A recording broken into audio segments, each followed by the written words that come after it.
Thank you, Donald, and good evening, everybody. And the European Commission have told us that we can no longer keep our application going for a European City of Culture in 2023. Also, tonight on this show, I'll tell you more about how the European Army is advancing. We'll question the competence of John McDonnell, the Shadow Chancellor, when it comes to numbers, and we will be commemorating an event that took place 100 years ago today across this country, one that brought a brief moment of joy to a country that was going through a rough time in the First World War. I wonder whether any of you can guess or know what it was. But to the main story that I'm keen on. So the situation is that we had already had agreed that in 2023 we would host one of the European cities of culture. And to that end, tremendous work was going on. In fact, cities already have been spending taxpayers' money preparing bids. They include Leeds, Dundee, Nottingham, Milton Keynes, Belfast and Derry. And so why would you want to be a European city of culture? Well, because you get funding. Yeah, what happens is some of our own money tends to come back to us. But one of the reasons people were so dismayed, and indeed, Nicola Sturgeon was distraught. She said she was absolutely dismayed by the decision. But one of the reasons a lot of people got a bit angry about it was because in the past, in 2010, Istanbul was a European city of culture, and Bergen in Norway was one in 2000. And if you look at the list of countries that are eligible, given, remember, that now we've been discontinued: Iceland, Norway, Albania, Bosnia and Herzegovina, the former Yugoslav Republic of Macedonia, Montenegro, the Republic of Serbia. They're all eligible to be European cities of culture, and they're moving towards a position where before terribly long, Georgia, Moldova, the Ukraine, Tunisia and Armenia in the future will be able to bid for European cities of culture. And we've been discontinued.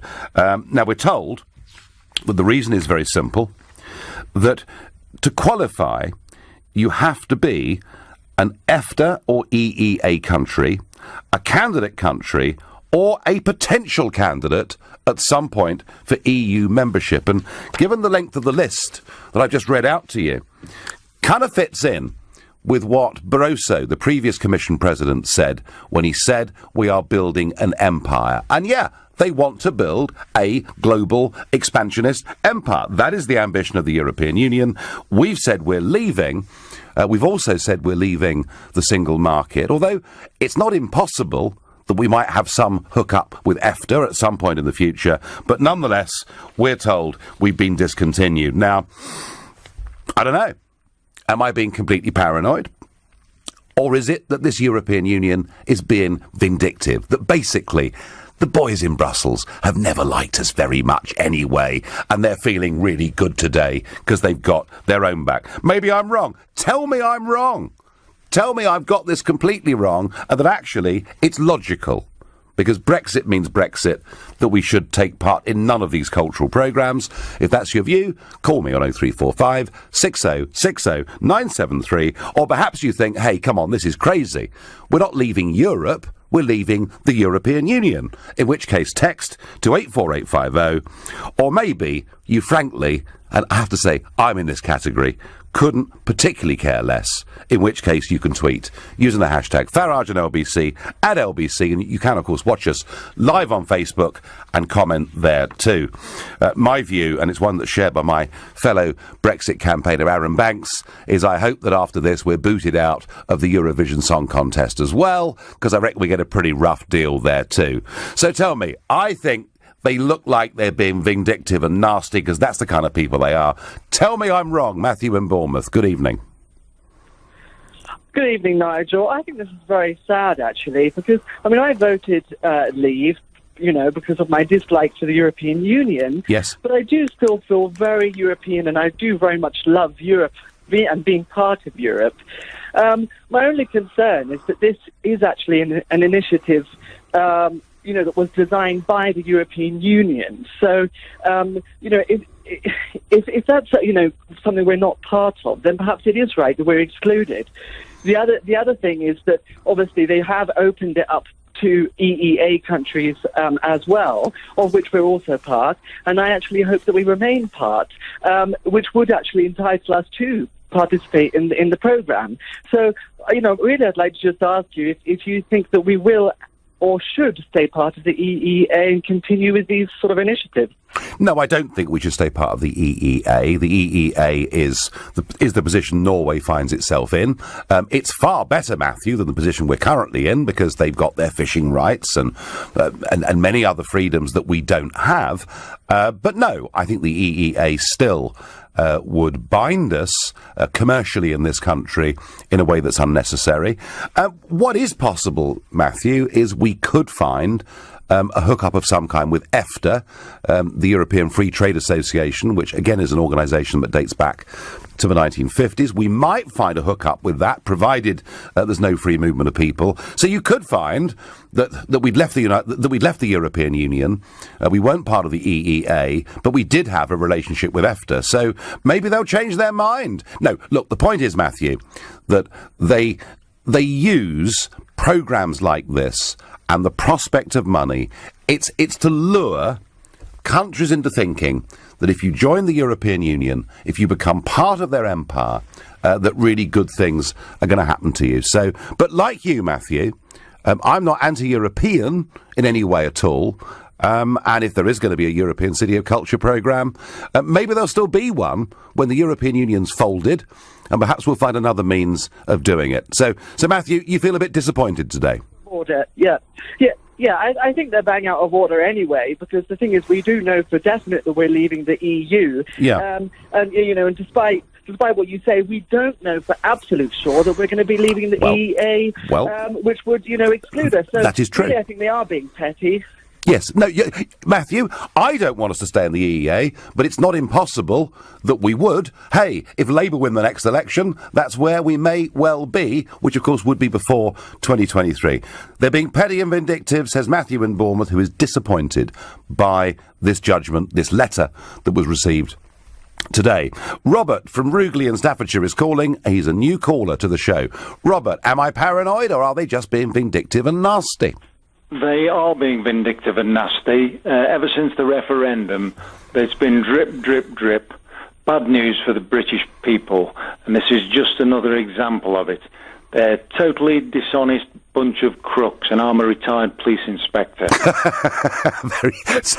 So, in some ways then, Robert, their behaviour today, for a lot of people who voted Leave, their behaviour today rather proves the point why we left, doesn't it? Yes, absolutely. But they're a bunch of crooks.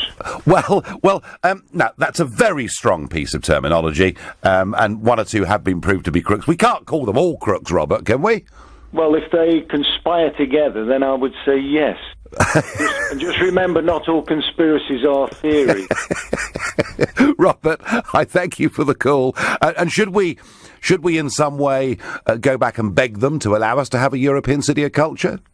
Well, if we're supposed to honour our commitments, I think they should be honouring theirs. Yes, and they had pre-agreed this would happen in 2023, and we've net paid them 180 billion quid since we joined, and yeah, they look petty and vindictive. Robert, I thank you for the call.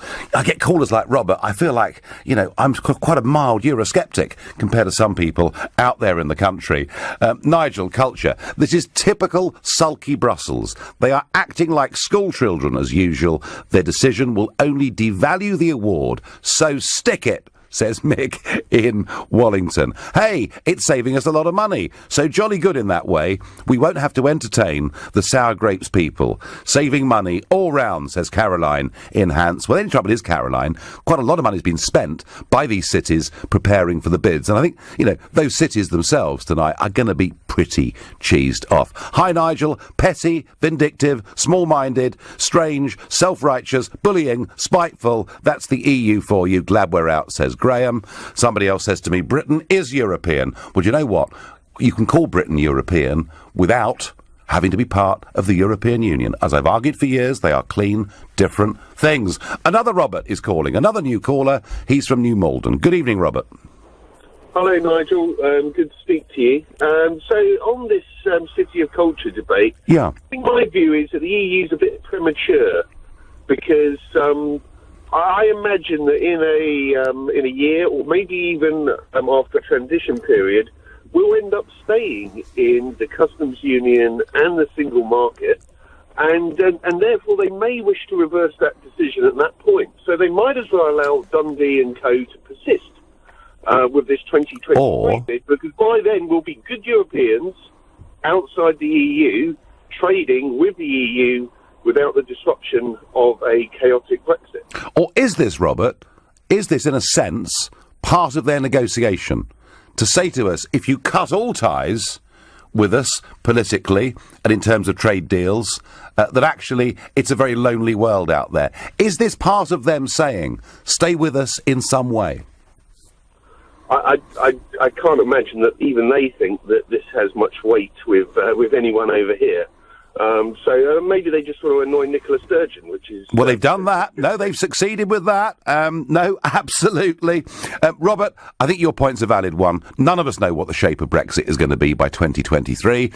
Indeed, I'm quite fearful that we won't have the clean Brexit that I try to get people to vote for, and they've jumped the gun. Robert, new caller from New Malden, makes that point. Nigel, if we get booted out of the EU Song Contest, people will take to the streets, I'm told, by text.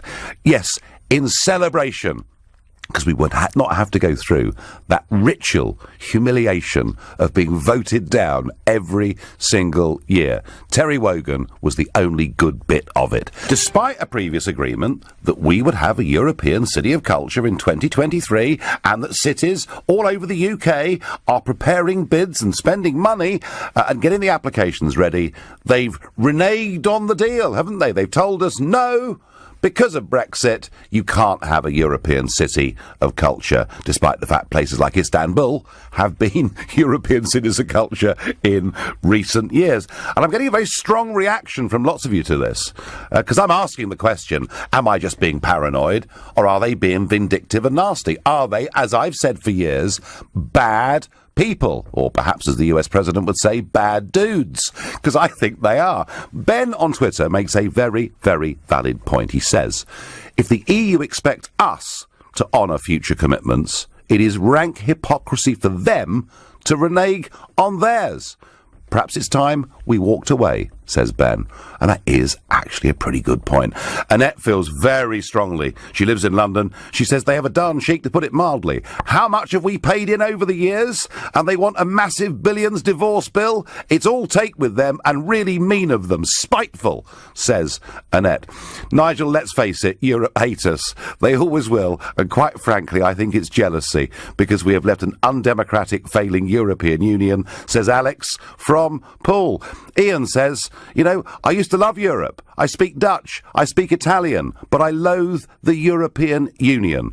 They are very petty, and I'm glad we're leaving, says Ian. So there's a lot of strong opinion here. But I do think that, you know, the idea that we're being asked to meet all of our commitments and more, and to pay some gargantuan 40, 60 billion bill to leave, and yet they're not prepared to allow us to continue with something that had been agreed to have a European City of Culture in 2023. I think leavers will take the view, God, dear, oh dear, thank goodness we're out. A lot of Remainers will say, God, just why do they behave as badly as this? And the answer to that is because they do. At least that's what I think. Nick is calling me from Harlow. Nick, what do you think? Well, you asked a question about paranoia, Nigel. Yeah. Yes, I think you are being paranoid. OK, explain. Why should the EU bend over backwards to help us? Why are they bullying us? Why are they being vindictive? I'm not asking them, Nick, to bend over backwards. I'm asking why they're not meeting a pre-existing commitment. Well, you know as well as I do. The negotiations aren't going well. We can't come up to agreement. And it wasn't the EU that had this referendum, Nigel, was it? We had this referendum. Oh, no. No, The EU, Nick. No, the EU, Nick. If people have the temerity to hold referendums and they get a result they don't like, ask them always to vote again, of course, doesn't it? The temerity to run referendums. You lot on the Brexit brigade, you didn't even have a manifesto. Do you know? Well, manifestos are for governments, aren't they? Jean-Claude Juncker said, "I hope there will never be another European referendum." That's how he feels about people expressing their free will. It wasn't about free will at all. You know that referendum was nothing about democracy whatsoever. Well, it was all about just playing on vanity, as if it's some kind of big political adventure. And at the end of the day, it was only 37% of the electorate that voted. Much of the electorate was moderated. There was no 16-year-olds allowed to vote. Thank goodness. EU tax-paying nationals were allowed to vote. Thank goodness. And, well, why? Well, because this was a vote about... They've been playing into the exchequer and they've been actually... Well, they can vote in local elections, Nick. Nick, I mean, clearly you're very upset with the referendum result. And I mean, I presume, Nick, I mean, if I'm wrong, you tell me, I mean, would you like us to rethink our decision? Well, yes, I think Parliament should rethink the decision. Okay. And I think, no, if we've had a referendum and it's failed, instead of being classed as a Ramona, and I'm not a Ramona, my view was the only reason why I voted Remain was to counter your bogus Brexit arguments. That doesn't make me an avid European or an EU fan. Yes, no. I'm a European, but some of your nonsensical sound bites, like getting our country... I know, absolutely. We want our country back. That's what I said, Nick, all over the country. I shouted it from the top of an open double-decker on a microphone. I hope I don't have to do the same thing again, but you can't be a country, you can't be a proper nation if you can't make your own laws, surely. Well, unfortunately, capitalism doesn't quite work like that. Capitalism is cross borders, and that's what we are, a capitalist country. And the EU is a capitalist... No, it's not. Bloc. It's corporatist. It's a big corporatist political club run by giant multinationals to the detriment of small and medium-sized competitors. Nick, we mustn't debate this because it's not the subject tonight, but it's fun. Nick, I would just say this to you, that for anybody out there who feels like you, that you didn't like the referendum result, didn't like the campaign, and fine, it's a democracy, we're allowed to disagree and dislike what other people say. But I would make this point to you, Nick.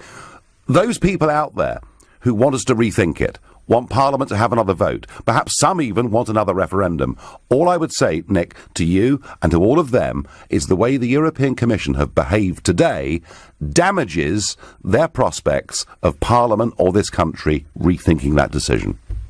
Well, all I'll say to you is you're talking absolute twaddle.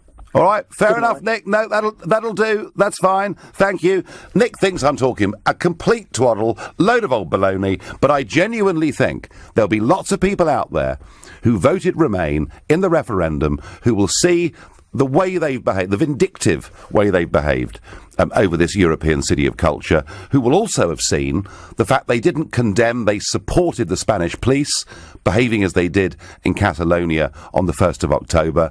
I think the scales are falling from the eyes of the British people. They realise that Brussels is not run by very nice people. That's my view.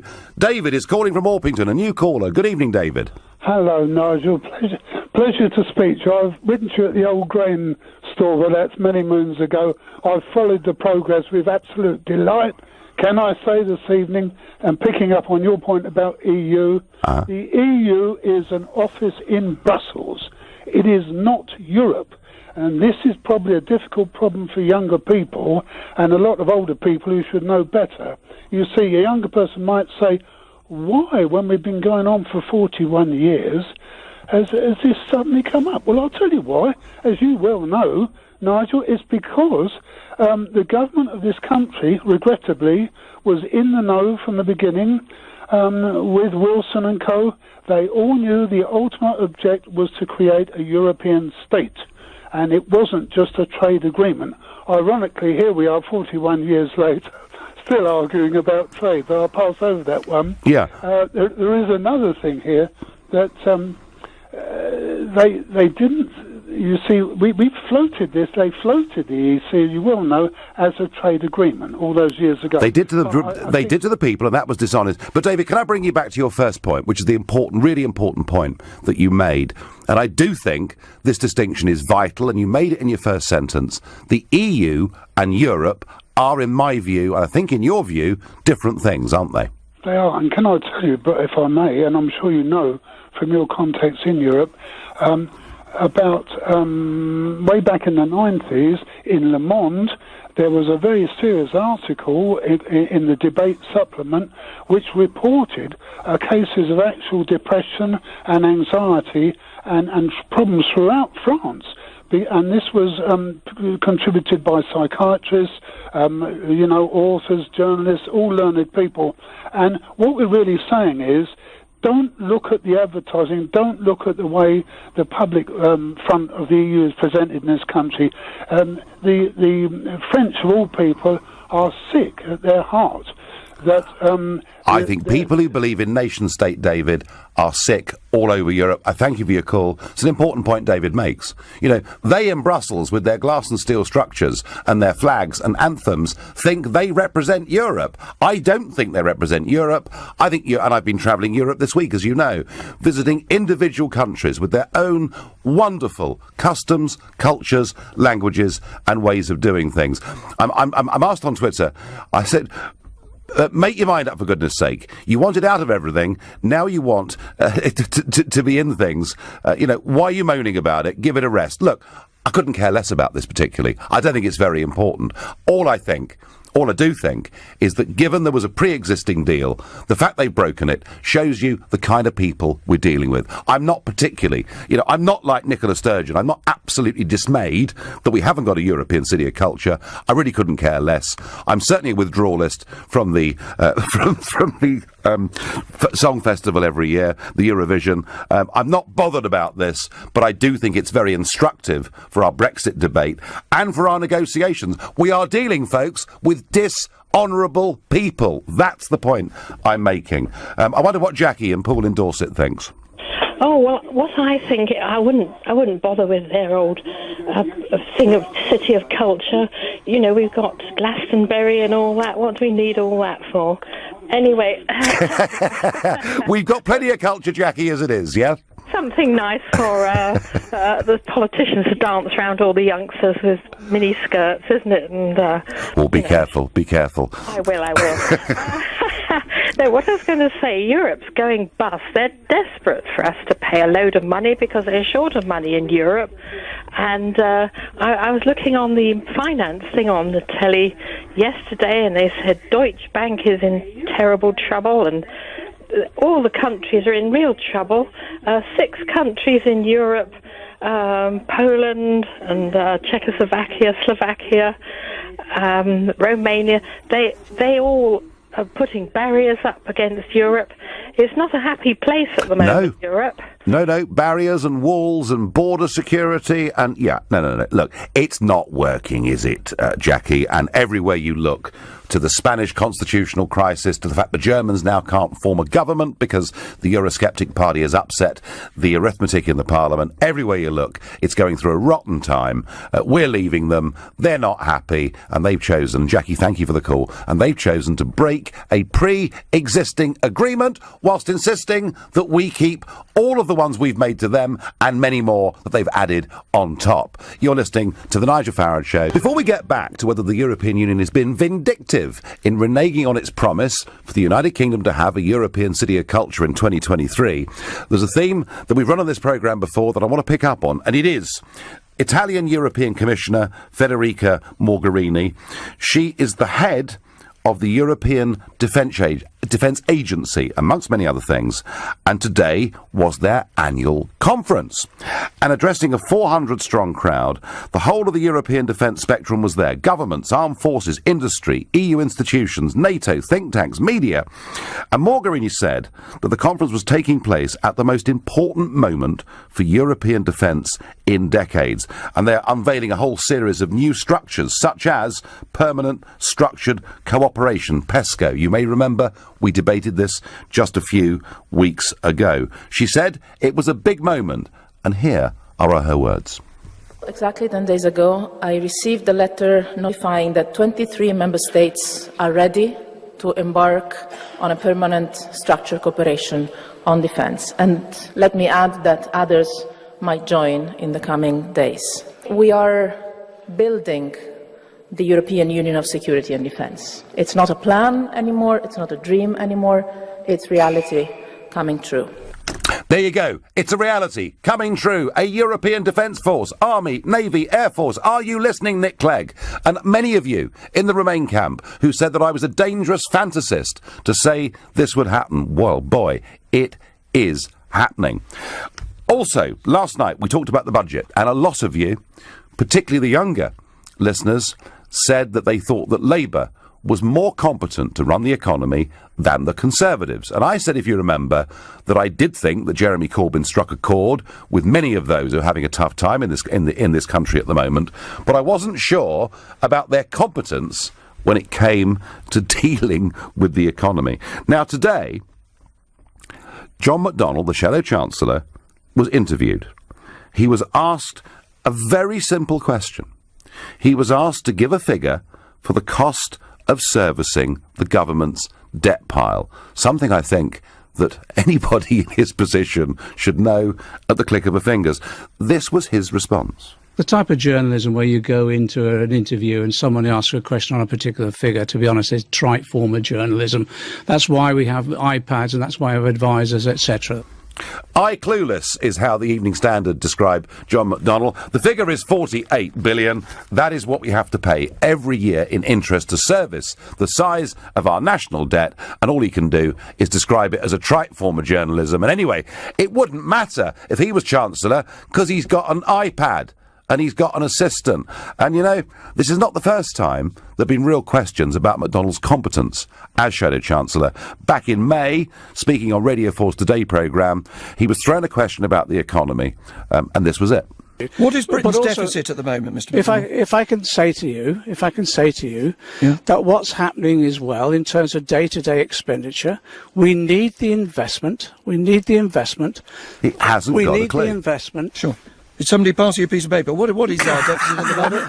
Not at all. Just sounds like there was a bit of paper being handed across. Not at all. What is our deficit at the moment? The deficit at the moment is 68 to 70 billion pounds. I think you're being a bit too kind, actually. I think it's 52 billion. The prediction by the government was 68 to... I mean, you couldn't make that up. That was in a general election. He didn't know what the deficit was as the Shadow Chancellor, as the man who, if Labour had won the election, was about to take control of the economy, and he didn't know what the deficit was, and today he didn't know what the cost of servicing it was. I repeat, I do understand that Jeremy Corbyn does appear in many ways to have the interest of those who are struggling to heart. He speaks with passion on this issue, but I'm afraid surrounding him, and I haven't even mentioned Diane Abbott and the Nick Ferrari interview that we got during the general election, they haven't got a clue.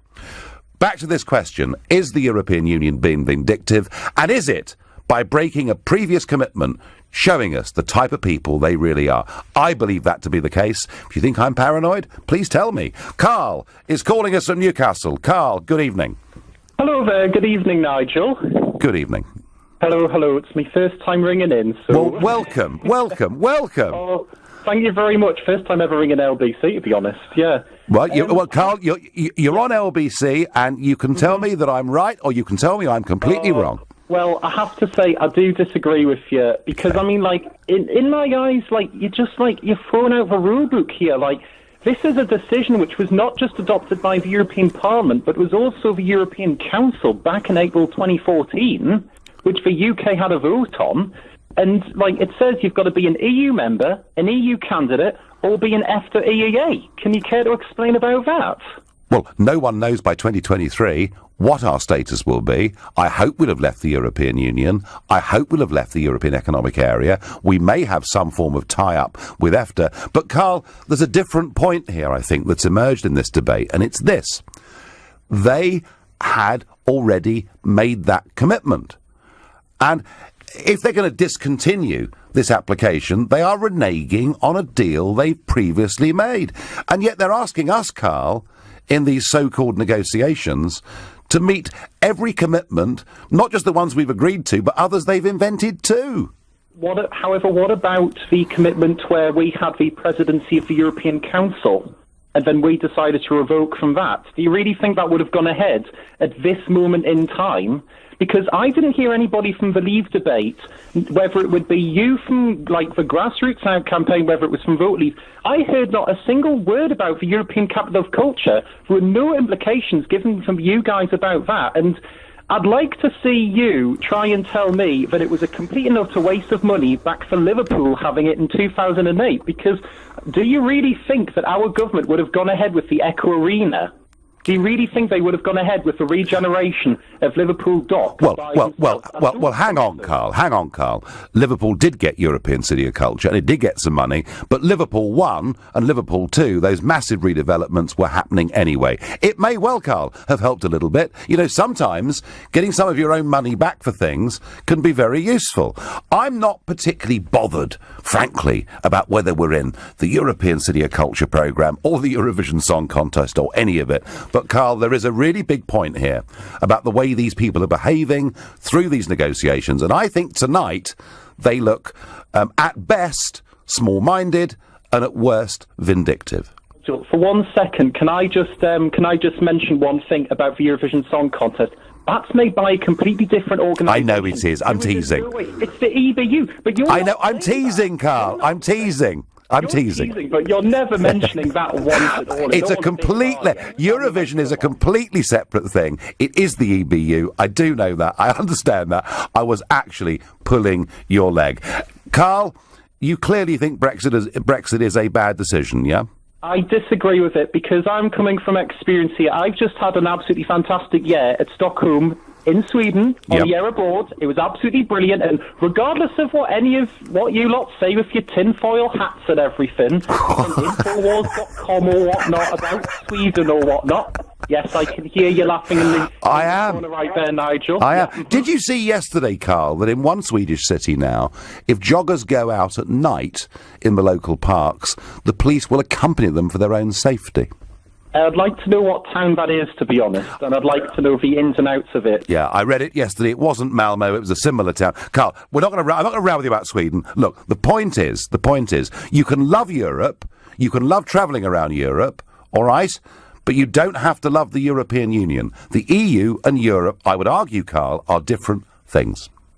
But I'd love to know the relationship between a Schengen CTA area when that doesn't exist anymore, because I'll tell you what, at the minute we've got no precedent for what we're doing, no EEA, no EFTA, no Schengen, no CTA, nothing like that. It's never been done before, and Well, do you know something, Carl? Through the centuries, the British have been first at many things, and we got more things right than wrong over the years. Carl, first-time caller, loved your call. Loved your points. Hope we hear from you again. Wayne says on Facebook, we won't be a member then.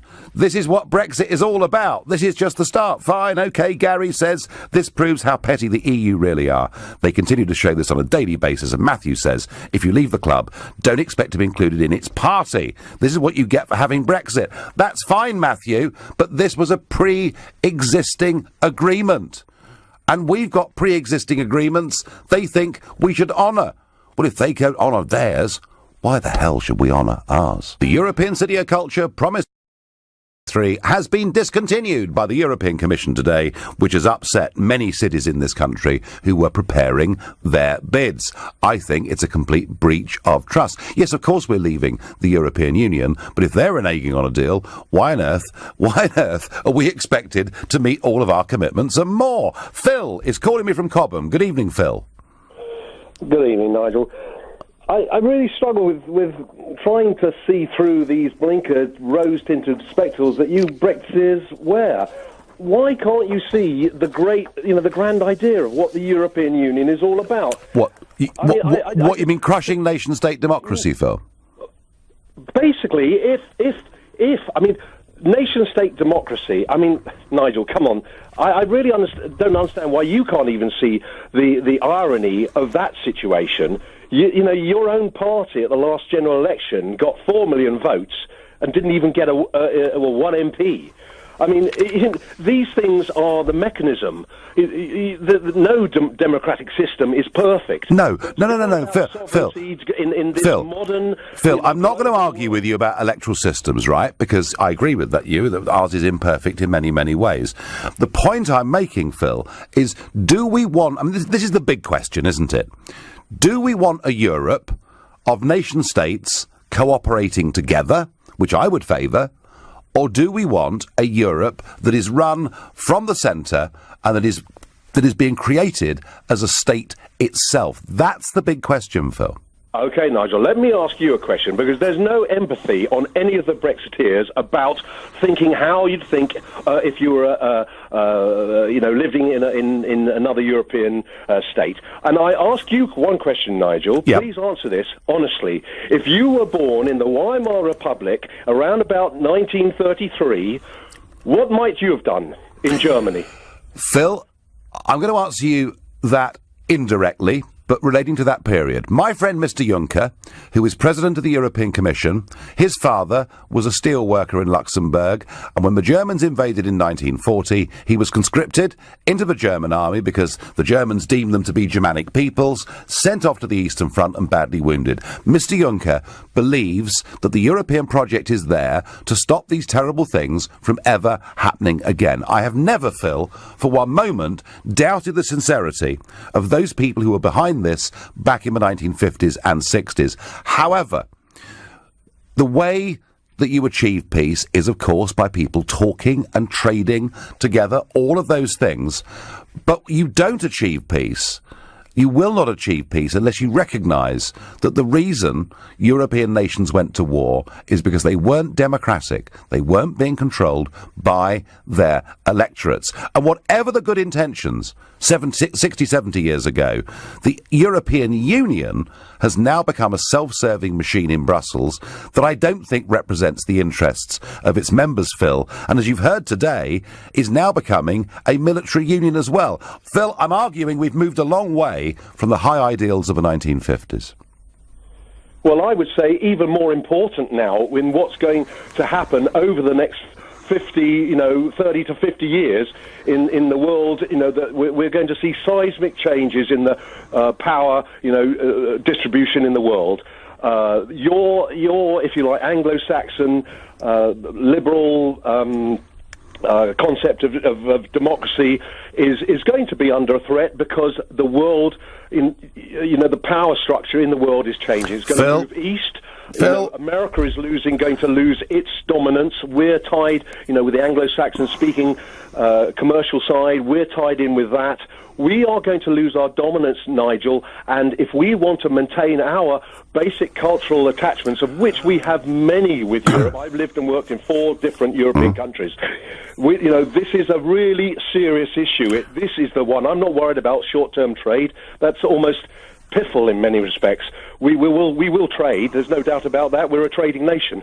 But what we've faced to lose over the next 50 years and then the other thing, on the city thing, Nigel... No, Phil, I'm not going to move on to that because we're not debating that specifically. Yeah, you and I have had a big debate tonight about the big picture of Europe.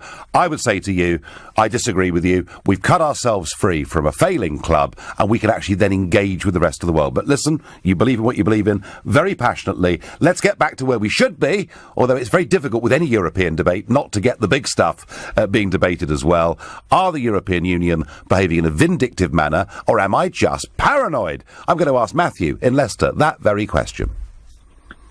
Well, no, I don't think so. I honestly think the EU are starting to look and sound like a jealous ex-girlfriend. Right, okay. Very much in the case of. The way they are going on is making all of these promises, as you've quite rightly said, and saying that they're going to do certain things, and then with the other bat, actually taking it back and saying, well, no, but we can do this because we are the big and almighty. But the moment we try and suggest that we should do something similar, it's not happening. And the reason why they're doing that is not for their own interests. It's to scare other nations. Yes. And as Juncker said, they're doing it because they don't want to have any more referendums. And the real reason why all of this is going on is to actually say, do you know what? Yes, we can make promises, and yes, we can pull them at the last minute. And guess what? There's nothing you can do about it. If you want to leave, that's fine, you can go.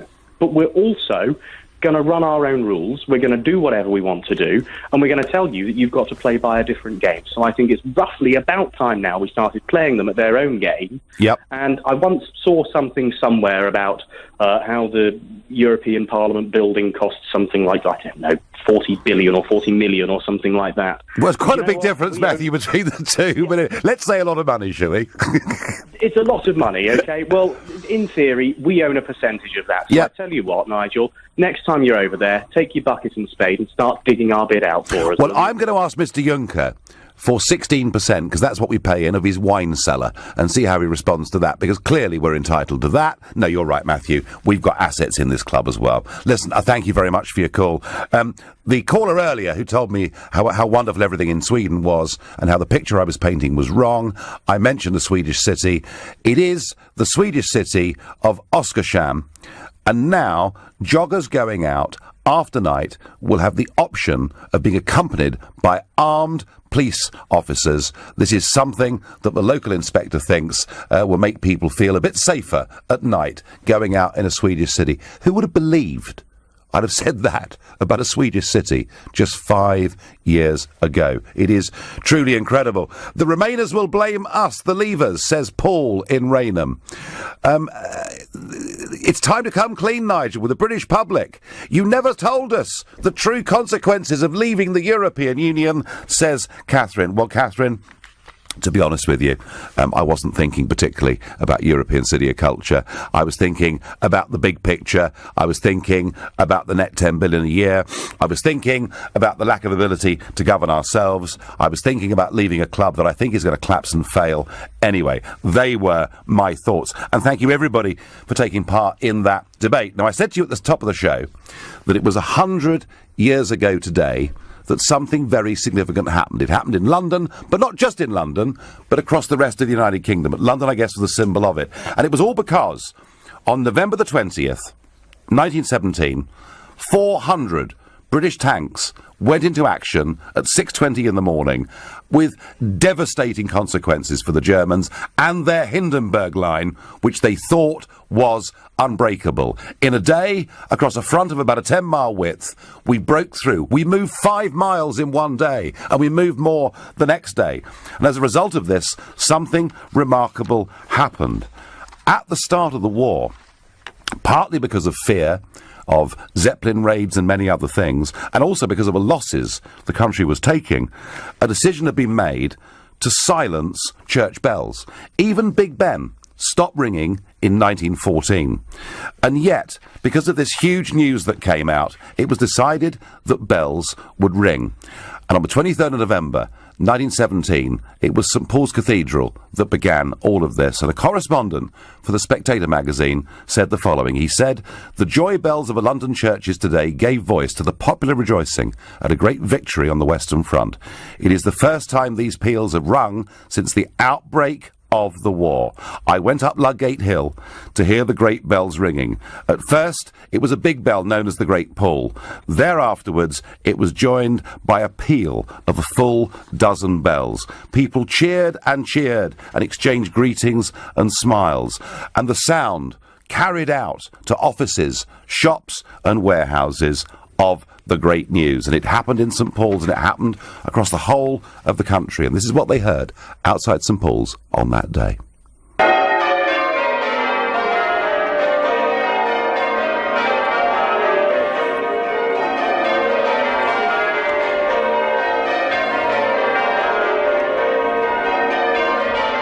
Well, in fact, it wasn't the end of the war.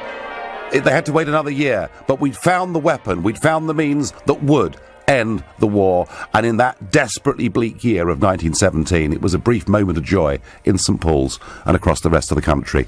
You've been listening to the Nigel Farage Show on LBC. I'm back on Sunday morning at 10, where we're going to look at the plight of British fishermen and the impact of common fisheries policies on stocks.